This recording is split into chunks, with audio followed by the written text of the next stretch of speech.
नमस्कार दोस्तों, आज मैं आपको सुनाऊंगा अवसर। एक छोटे से गांव में एक मजदूर रहता था। वो रोज मिट्टी खोदकर निकालता, अपने गधे पर लाता और उसे बेच दिया करता था। एक बार जब वह मजदूर मिट्टी खोद रहा था तो मिट्टी खोदते खोदते उसे एक मिट्टी में से एक कीमती हीरा मिला। लेकिन उस मजदूर को नहीं पता था कि वह बहुत ही कीमती हीरा है। उसने उस हीरे को अपने गधे के गले में बांध दिया। एक दिन जब वह गांव से अपने गधे को लेकर जा रहा था तो एक सेठ जी ने उसी गांव में एक छोटी सी किराने की दुकान चलाते थे।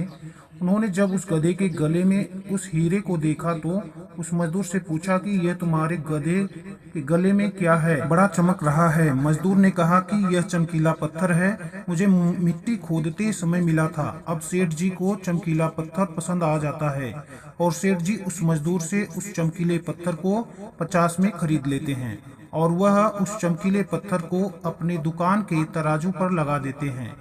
अब जो भी सेठ जी की दुकान पर आता, चमकीले पत्थर को देखकर उसकी बहुत तारीफ करने लगता है। तो एक बार एक जौहरी सेठ की दुकान पर आता है और जब वह उस कीमती हीरे को सेठ जी के तराजू पर लटका हुआ देखता है तो वह जौहरी समझ जाता है कि यह कीमती हीरा है।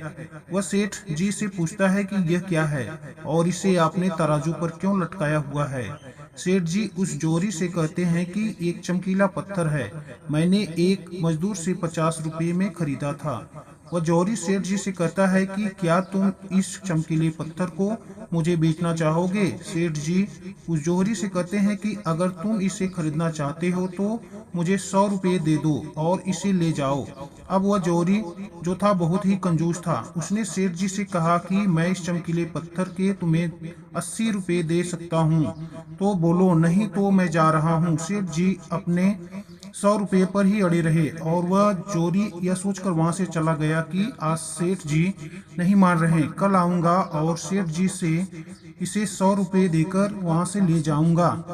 और वह वहां से चला जाता है। लेकिन हुआ कुछ ऐसा कि उसी दिन शाम के वक्त एक दूसरा चोरी उसी गांव के रास्ते से जा रहा था और अचानक उसकी गांव में उसकी गाड़ी बंद हो जाती है। जब तक ड्राइवर गाड़ी को रिपेयर कर रहा होता है, वह जौहरी सेठ जी की दुकान पर कुछ लेने के लिए जाता है और जब वह उस हीरे को तराजू पर लटका हुआ देखता है तो सेठ जी उसे खरीदने के बारे में पूछता है। सेठ जी भी उसे वही कहते हैं कि 50 में लिया था, आपको 100 में दे दूंगा। वह जौहरी बहुत होशियार था, उसने एक सेकंड भी समय बर्बाद नहीं किया और तुरंत सेठ जी को 100 रुपये देकर वह हीरा लेकर वहां से चला गया।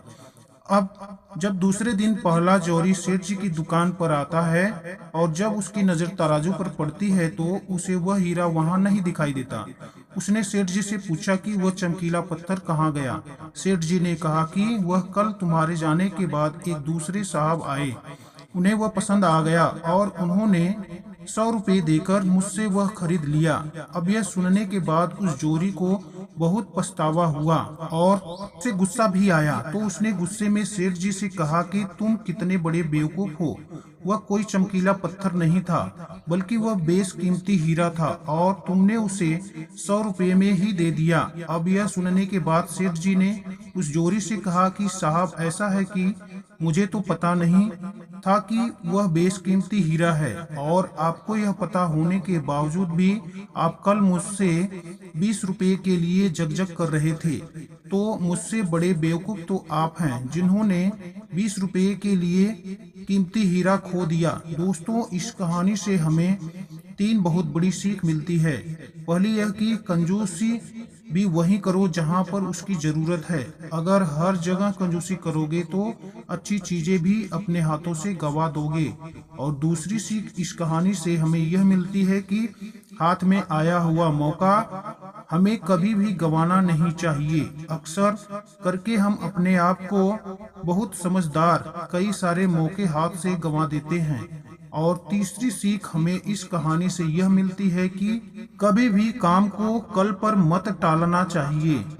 बहुत पुरानी कहावत है कि कल करे सो आज कर और आज करे सो अब। दोस्तों, सही समय कभी नहीं आता, अभी जो है वही सही समय है। तो अगर आप इस कहानी को और भी लोगों तक पहुंचाना चाहते हैं तो हमारे चैनल को लाइक सब्सक्राइब करें और अपने मित्रों के साथ जरूर शेयर करें।